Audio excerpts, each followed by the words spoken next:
What's up? In today's video, I'm going to be going over Jean Grey. She is now my newest rank 5, and she is also my top profile champion, if that matters to anybody. As many of you know, she was my number 1 mutant rank 5 and in the top 3 of my most wanted rank 5s, just because she's one of my favorite champions in the game. She's one of my favorite mutant characters in general, and I really love her kit, and she has just a lot of carry potential for an account. I feel like if you have a Jean Grey, she needs to be up at that meta level if you like playing her. She is definitely worth it.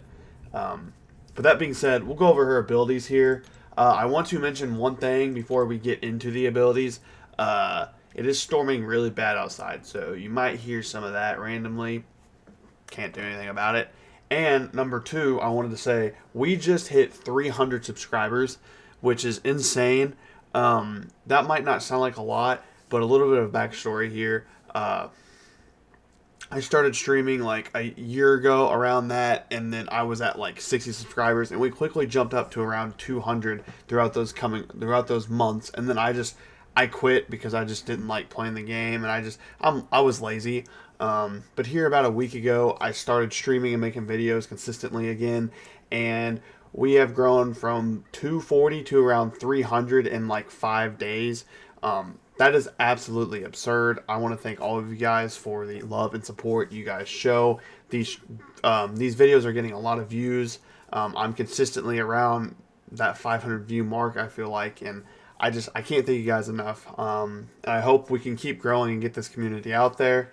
But yeah, that was just a little disclaimer I wanted to have, and I wanted to thank all of you guys because you guys deserve it. Anyways, so a quick run through of her potential, or I saw potential over here, of her abilities. So her Sig ability, I would say you definitely want her awakened, because this right here, you get a passive stun while her force field is active. So you can counter so many champs, and her ability accuracy on that stun cannot be reduced by skilled champions. So there's a lot of different champs and nodes you can counter with this. A big one including Limber. Any champion with Limber, it's just you counter them because your stun can't get reduced anymore. It's kind of like Onslaught's passive stun, and it's just a nice, good piece of utility to have for some champs that shrug off debuffs or whatnot. Like Agent Venom comes to mind. He shrugs off debuffs a lot, so this passive stun is really nice to have. This bottom, it's really nice to have those extra seconds on your personal neuroshocks, especially those passives, because you use that to ramp up with the SP1, but it's not necessarily needed. You just got to be a little bit quicker and more conservative with your power and when you're using it. But in my personal opinion, she doesn't have to be a high sig. She just at least needs an awakening. And even without the awakening, she still is a great champ. All her damage and her utility is there. That's just one piece of utility that is not there that I personally really like, and it's kind of a crutch mechanic in some instances. So I would say if you have an awakening gem and you haven't awakened her and you want to take her up, I would awaken her, and maybe put some sigs into her. But like I said, this sig ability isn't anything crazy. It's not the most important thing in the world. So that being said, she has immunity to reverse controls, and all her attacks deal energy damage. So that's really great for a lot of skilled defenders. You really like energy damage for them. There are some skilled defenders you don't want to use energy damage for, but most of the time, she's doing perfectly fine. Yeah, but this immunity to reverse controls throughout the whole entire fight, no matter what the circumstances are, is super, super nice. She can take so many matchups with this. She's one of the best attackers for herself, actually, because of this. Because she's actually a really, really great defender. Like, she can be put on defense as much as she can be put on offense, if that makes sense. Another thing, her light attacks, 2, 3, and 4, we'll showcase that. Those are where you inflict your neuroshocks. You want to be inflicting as many neuroshocks as humanly possible, so you always want to be ending in light attacks, in my personal opinion. I'm always ending in light attacks with her because you want to keep building that ramp up. When you are struck, you give them an exhaustion debuff, and that's just basically, you can turn that into neuroshocks, I believe. That's more of a defensive thing. That's not really, you don't really care about that on offense. It just reduces critical damage, and yeah. Personal Neuroshock passives deal energy damage. The Neuroshock passives deal way more damage. This is like 3 times as much damage for each Neuroshock, so you really want to be using those SP1s and launching them. Her force field. Now, her force field is one of the greatest parts about her kit. If you've ever, sorry, if you've ever played against an invisible woman, you know that force field is so annoying, and then the mist comes up. She does not miss like that, but that force field takes the brunt of most of her damage. It is equal to 10% of her maximum health. So, anytime she has that force field active, you can take 10% of health. So you basically have 110% at the start of the fight, and then once you gain that back, you basically gain another 10% of health. You don't actually go from like 70% to 80%. Just in general, you gain another 10%. If that makes sense. Whenever Jean would take damage other than from a special attack 3, the force field takes up 90% of the damage instead. So yeah, it's just, force field's nice. This is another great thing. While the force field is active, Jean takes no damage from physical thorns effects, and the opponent's critical damage rating is reduced by the given potency. This means she can take like Atumas, Korgs, all that, no issue. And then when her force field is depleted, this is more of a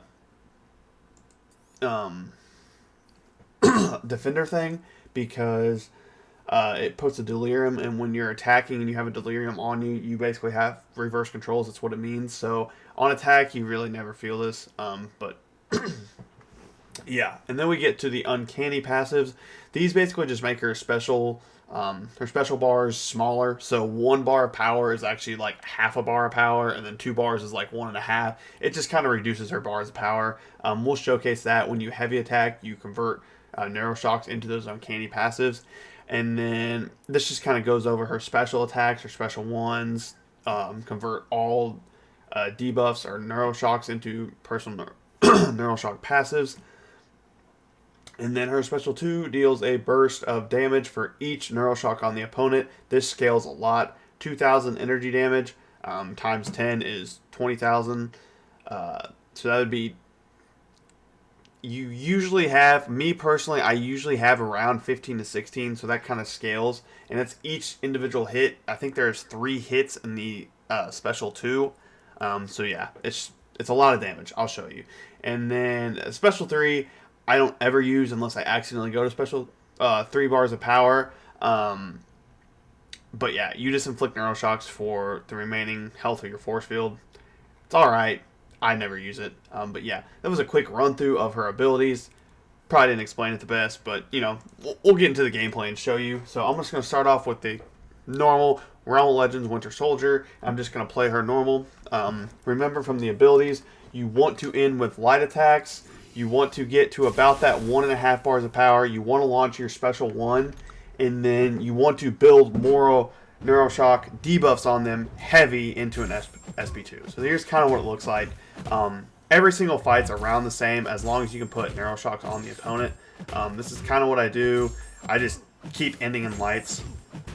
Then once I get to about 12, I'll throw an SP1, and now we have 14 Neuroshock passives. Because you add 2 or 3, I can't remember, at the end of every SP1. And then here, I have Neuroshock debuffs. I'm going to... Oops, I didn't get enough power.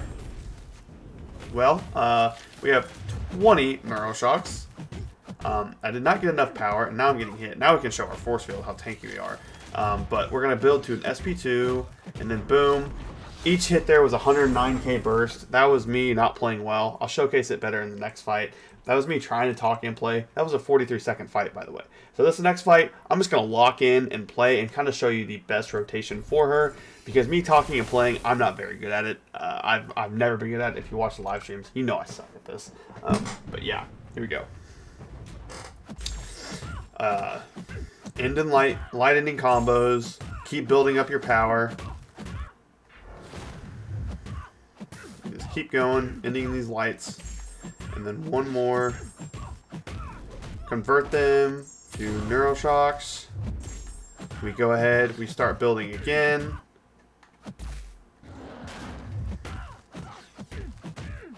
Relic, and then we'll heavy into the SP2, and then boom. That is doing 63k per burst, and that damage just sticks. Like, you can convert, you can go again, SP1, and you can convert your Neuroshocks once again. I could have built up a little bit more there instead of heavying into an SP2. You don't have to heavy. Honestly, I personally never like heavying because I like to build up as many Neuroshocks as possible. But you can see, that's a 38-second fight, and it could have been quicker if I just would have comboed one more time. It would have been a little bit quicker. But yeah, that's insane damage. And that damage doesn't ever really get capped by any content. If you were to go into Labyrinth of Legends and you did over 50k burst, you would still do that 50k burst. We'll showcase that here. We'll build up a bunch of Neuroshocks, and we should do more than 50k, I believe. I've tested this once before, and I did do more than 50k, so let's hope it's still the case. It was a while back. But yeah, here I'm just going to build up a bunch of Neuroshocks, SP1 a couple of times, and then SP2 to kind of showcase also how easy it is to build that damage.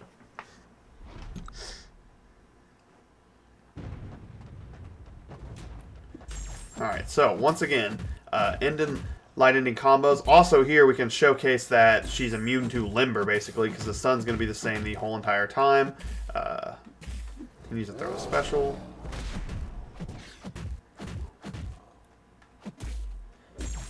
And then we'll get in there, convert these. He evaded, which kind of sucks. She doesn't really have a way to counter evade. She does counter miss, obviously, because Neuroshock, when you have one on the opponent, it counters miss. But evades, you're kind of screwed.